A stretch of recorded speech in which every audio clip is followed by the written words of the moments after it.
Last weekend, both the University of Toledo and Bowling Green's men's basketball teams took to the court wearing warm-up shirts designed to educate the basketball community about a landmark game. It's a story 78 years in the making. Basketball fans may have noticed numerous colleges and high school teams wearing "This game is no secret" warm-up shirts recently, in reference to a seminal basketball game in North Carolina. The secret game was a game that should have never happened. During the height of segregation in North Carolina in 1944, an African-American varsity college basketball team played the first integrated college ball game in the South against an all-white team from Duke University. This went against law, it went against tradition. This was extremely dangerous what these players and coach did, and it's amazing that they got away with it. Scott Ellsworth is a professor at the University of Michigan and author of The Secret Game, which details the basketball game between North Carolina Central and the Duke University Medical School team.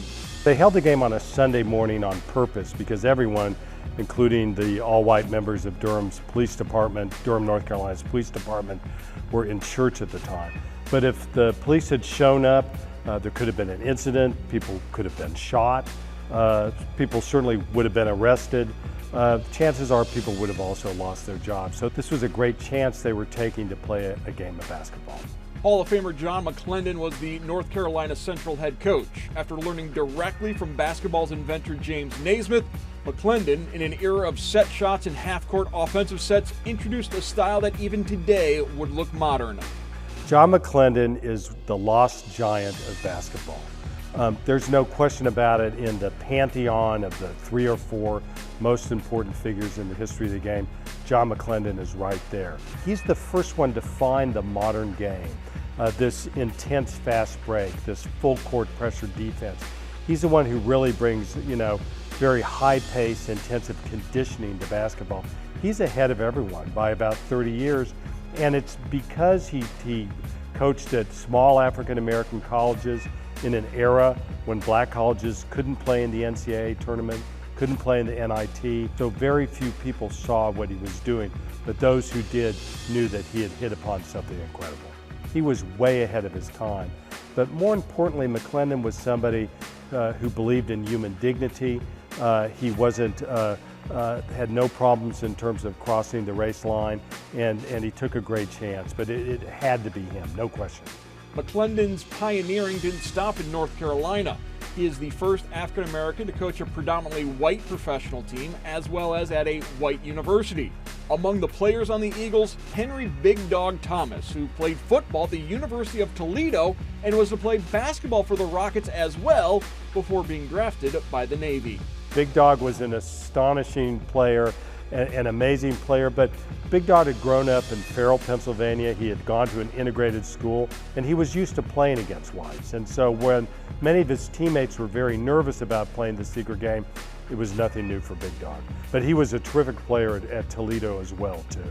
And there were actually 2 games played that day. The first, white versus black. The second, white and black on the same teams. And while the secret game was not well known until Ellsworth started writing about it in the 1990s, it had an impact on the civil rights movement. There were activists who told me later on that the secret game helped give them courage to do the things they did during the civil rights movement. Another activist told me how they had to have a civil rights movement in their mind before they had one in the streets. Secret game was a part of that. Nearly 80 years after the secret game, its impact is still felt. On Martin Luther King Jr. Day, St. Francis and Rossford's teams both wore "This game is no secret" warm-up shirts before their games, giving their coaches the opportunity to teach their teams a lesson bigger than hoops. The big thing is when I started talking about this and the history of it, like none of them knew. My African-American kids, my white kids, no one knew about this game. So it was neat to sit there and talk to them about it, and they couldn't really comprehend that, whites couldn't play against the African Americans back then, and so we've come a long way, but we're nowhere near where we need to. So it's a great learning lesson for everybody, and hopefully we can help just spread the word and just end racism. It's just amazing to think how it feels like that was 200 years ago, but it wasn't that long ago. And, you know, our country's come a long way. And, you know, we're not nearly as far as we should be, but, you know, every day, hopefully we get a little bit closer to the way things should be. And we don't have to have secrets, and we don't have to do things like happened in the past. Ultimately, while this is a sports story, it's also a story about people crossing barriers, taking chances to interact with people who don't oftentimes look like them, who certainly don't think like them. You know, our nation right now is extremely divided, and they crossed a much bigger divide than we're facing right now. So I think the story is very much relevant, still alive. Brought to you locally by Dale Riggs Funeral Home. Funerals as unique as your life.